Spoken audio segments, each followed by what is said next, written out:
Hi everyone, welcome back to another episode of Cover to Cover. You're here with Mo, Andrea, and Morgan. Happy Friday! So today we want to talk a little bit about repurposing books and adoring literature through your favorite hobbies, using literature to build the foundation of your artist statement, and how books have weathered through bans across the decades. And we also have an interview with a duo known as the Casserole Queen. Woo! Yay! So we're really excited about that, and they are here to help you brighten your dinner table. But let's kick off Friday with some very exciting news for fans of the wizarding world of Harry Potter. Guys, there has been some really exciting news circulating that Hermione would also be very excited about. The British Library in London will be featuring an exhibit which will run from October through February 2018 titled Harry Potter, A History of Magic. And there are 2 Harry Potter books set to release alongside the exhibit. The 2 books are being penned by the library's curating staff, though J.K. Rowling is having some involvement, as she works alongside the staff to ready the exhibition for the public.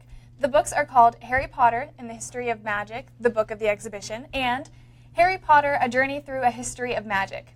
The book of the exhibition will include artifacts from the British Library and other collections around the world, plus exclusive manuscripts and sketches from the Harry Potter archive. A Journey Through a History of Magic will be more broadly focused and feature all facets of the history of magic, from alchemy to unicorns. You guys know I have already sent my husband a text message and told him we're going to London for this. I've already been saying we're going to go see Harry Potter and the Cursed Child, and so now we actually have a time frame. We have to go between October and February so that we can be a part of this. So everyone needs to book their tickets now. Yeah, so you can donate to my Kickstarter at... Like I've said, okay, Harry Potter is taking over the world, and okay, so apparently J.K. Rowling knows a little bit about alchemy and all of that, so I'm just imagining, like, her everyday life, like, she goes out into the public and she's just this, like, super fabulous creature, but then when she goes home, she's just got, like, this crystal ball, and she's, like, controlling the universe with her Harry Potter magic. She is a real-life alchemist because she turned paper into gold. That woman is rich, and we're going to continue to give her all of her money for forever, so that's where I'm at. Okay, so there are other ways that people are honoring literature outside of exhibits, and we think that that's super great. And art seems to be a really, really popular way to do so. There are lots of types of art one can create or collect that displays their love of literature, and repurposing old books is a great way to do so. One quick search on Pinterest will yield endless results of DIY projects utilizing books as decoration. However, some readers take their love of literature a little further. So Mike Hanlon is a devoted reader in Sarasota, Florida, who dedicates 5 hours a day to painting portraits of his favorite authors. His larger-than-life portraits have featured Zora Neale Hurston, Edgar Allan Poe, Oscar Wilde, and many more. He gets his inspiration from reading the author's texts and seeing other images of them in the world. He says he has no process, and when he dives into a new oil painting, the work develops through trial and error. His work is currently on display on the 2nd story of the Selby Library in Sarasota. I love this. His portraits are so beautiful and intricately detailed, and we showed a couple images while we were talking through this story. And I love that he has no process. He's not a classically trained painter. He just kind of feels, the literature just moves through him and inspires him. See, I just don't know, like, how Oscar Wilde would feel about, like, his portrait being made after that one book he wrote. Yeah, they probably keep his in the attic and you don't look at it. It's not for viewing. 5 hours a day is a lot of time. Yeah, I agree. So I can leave in a couple hours because I've been here for a few days. And then you can go paint. Yeah, spend the rest of the day doing of your favorite books or authors or whoever. So if you guys do kind of art projects involving literature inspired by your favorite authors, let us know in the comments. We would love to see some I'd love to see it. And another amazing display of literature that we can look to is this amazing new replica of the Parthenon built entirely out of banned books. It's currently on display in Germany. Now, the Parthenon, which stands in Athens, Greece, is more than just an architectural relic. It's a symbol of democracy and free thought. So, conceptual artist Martha Minjan is honoring intellectual freedom with her massive artwork. Thousands of people around the world donated over 100,000 censored books that were personally meaningful to them. The books range from Einstein's The Foundation of General Theory of Relativity to Stephenie Meyer's Twilight series. The books were adhered to steel scaffolding and wrapped in plastic wrap for protection. The installation is up in Kassel, Germany through December 14th. At the end of the exhibit, people will be allowed to disassemble the replica and take the books home with them. So how do you guys feel about the protest of freedom by displaying banned books? So I think, first of all, this art project's really cool. But secondarily, do you think it's just like the thrift store and there's just like she got piles and piles of 50 Shades of Grey and she had to start turning them away? Like, no, we're good on 50 Shades. I think that's probably what happened. I think that one's banned in Malaysia. Oh, I'm sure it is. Yeah. It's so crazy, too, that really, you know, simple books that we wouldn't think would be crazy controversial have been banned around the world. Like, it's just interesting the facets of culture that people don't agree with. I know, and there's, I mean, a huge list, and we offered a list of banned books in the United States, correct? Yeah. But, I mean, in all different countries, there are so many banned books, and you can check out another website is bannedbooksweek.org. So Banned Books Week is September 24th to the 30th if you want to celebrate that. But, yeah, it's really interesting. I mean, how do you guys feel about banned books? Do you think it's necessary? Or I don't like it. I don't like it. What are your thoughts, Morgan? It's interesting, though. Oh, gosh. I understand it. I don't like it. But, you know, when we talk about books that our children should be reading, I don't know. And we've talked about the ethics of writing books. I'm not saying that I think we should ban books, but I get it. Just because you can write it, should you? Should you? Yeah. Yeah. It's really interesting because cultures are so different around the Yes. world. So it does, for their culture, sometimes make sense. But then again, I don't like censorship. So, like, couldn't they just not buy, they just don't stock those books? There's, like, an embargo on those books. But, like, do they have to be banned, per se? It just feels very, like, North Korea to me. I just like supply and demand. And if people don't want it, then it's not there. Plain and simple. That's fair. So, as you guys know, over the years, lots of books have been banned or censored all around the world, which is really interesting. But there's not really a good rhyme or reason for that. But the Library of Congress has created an exhibit that helps us focus on the books that have specifically been banned throughout United States history. And those books have helped shape America.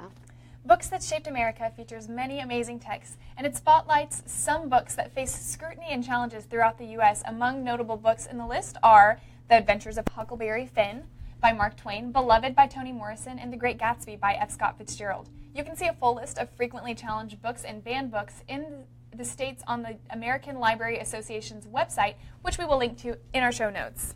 Yeah, so that's really just another example of books that have been banned throughout the U.S., which, why can't we read Huckleberry Finn? I don't know. It's So when I look at that list, I'm like, okay, that's a stupid list.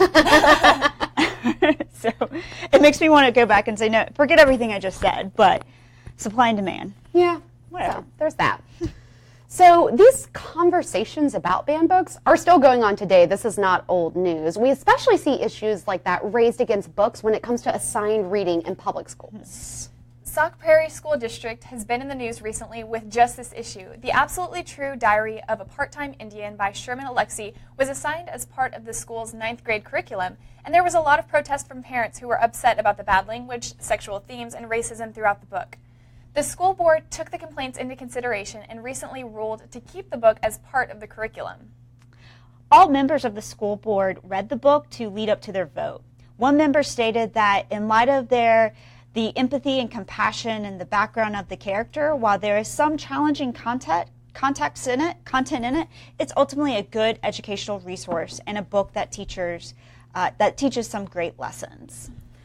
So on that, I mean, when we're talking about censorship and all of this, I mean, I think it's important to have all sorts of books in the classroom and then have discussions about them. Mm-hmm. And you don't have to like the book. Like, students are free to dislike and disagree with the book. Well, I haven't read this book, but I do feel like we are pushing some content to our children earlier and earlier and earlier as far as what they read, what they're exposed to, even what they wear. Mm-hmm. And so without reading the book, it's hard for me to give an opinion, but I don't know if some sexual content is appropriate for 9th graders, but I mean, I went with them reading 50 Shades of Grey. I think it is. I think that children should be exposed to all manners of adult content in whatever our society has confined that information to be, because they're going to get out there and they're going to have to make their own choices. So we need to empower them with like knowledge and background and have this empathetic connection with other people's story of that. So I guess this is the problem, though, is that as a parent, the parent decides when the child is ready,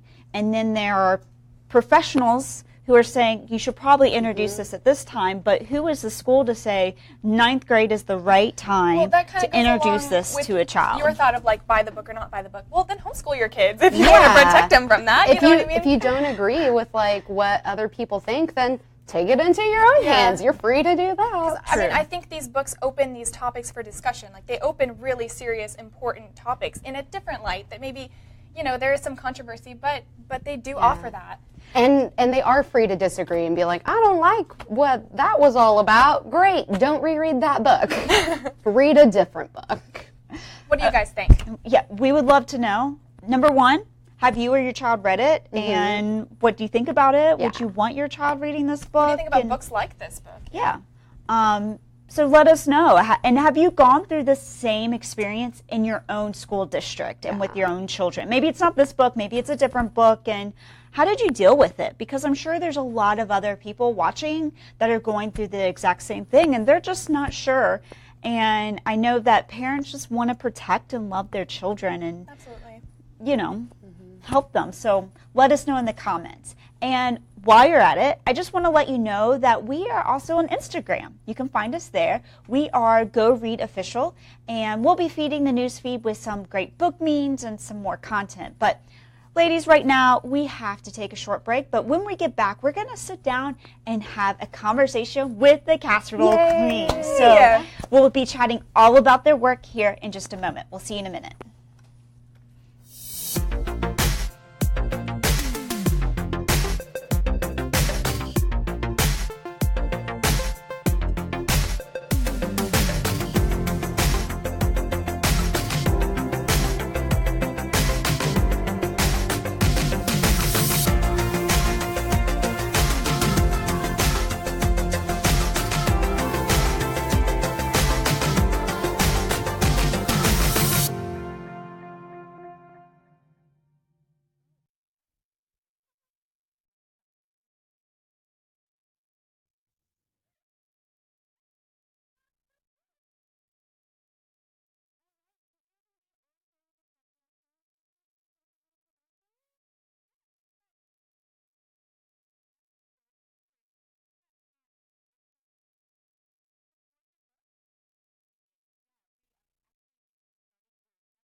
Culinary school. Crystal and I had worked together forever, and we had been out with some friends that evening, one evening, and had some cocktails, and I kind of pitched the idea of doing a casserole company because I had been home with my family. My mother made this amazing meal, but it was all casseroles, and so kind of stuck with me, and I pitched it, and Crystal was like, yeah, let's do it, but we never really kind of thought about it being...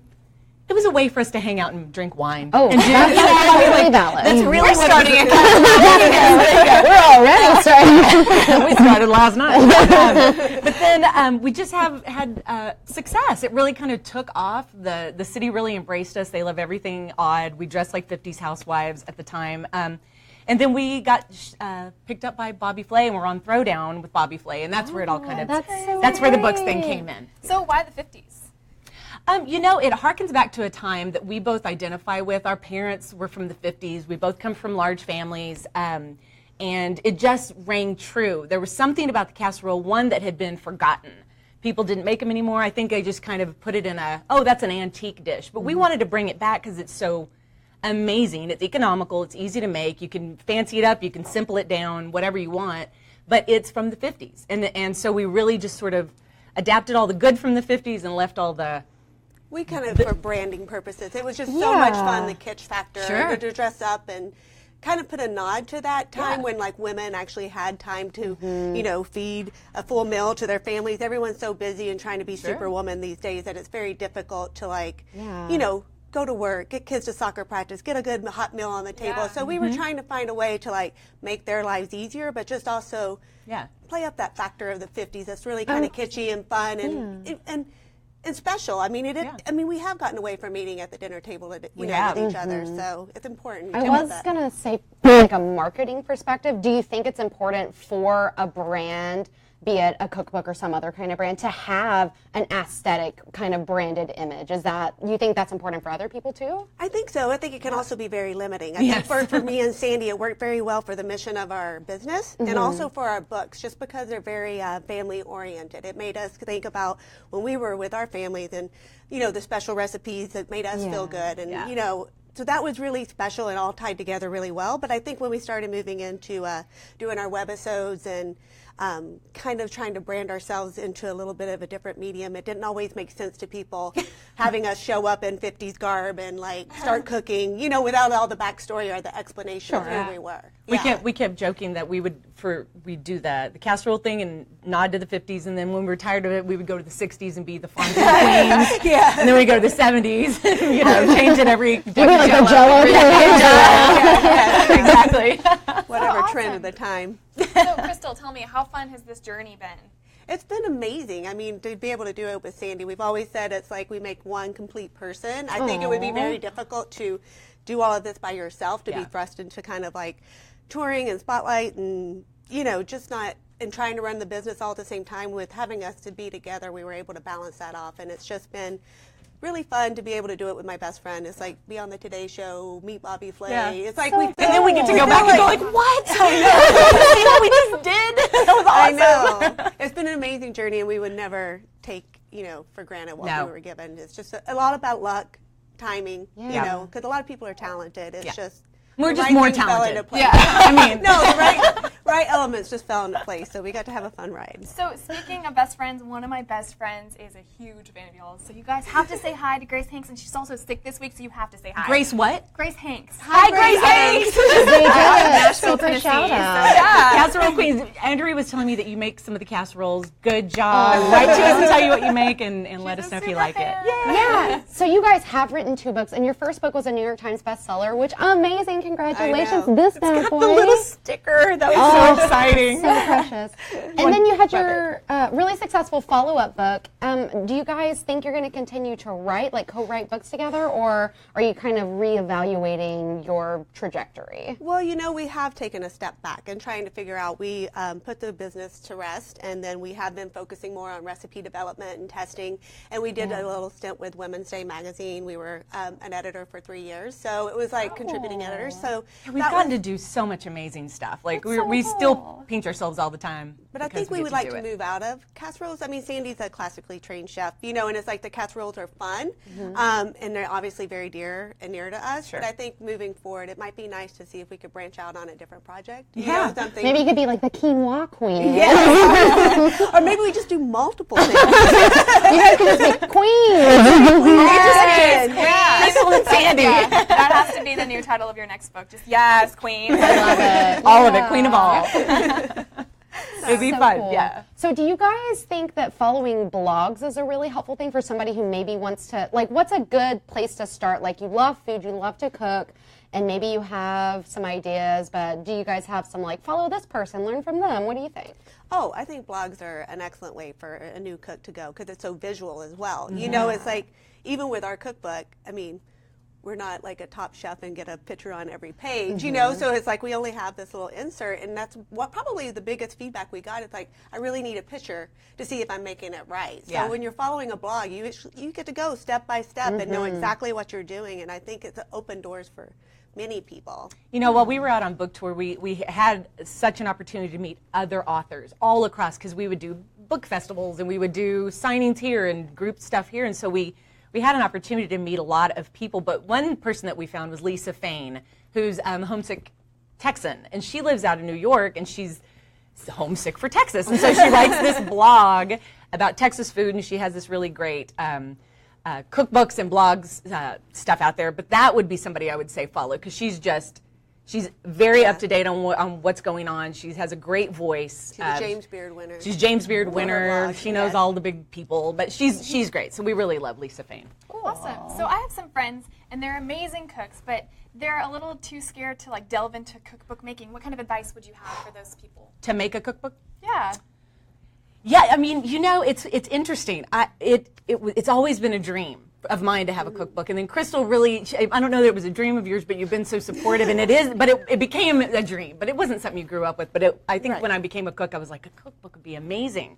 Then when you get into it, you think, oh, it'd be kind of easy. It is really difficult to write a cookbook. Like, I mean, it just takes a lot of time, very specific, just know your food, take the time, test your recipes, do that. And before you kind of go in and write a book, because ours were turned around very quickly, and so we had very tight turnarounds, which we did, and the book is awesome.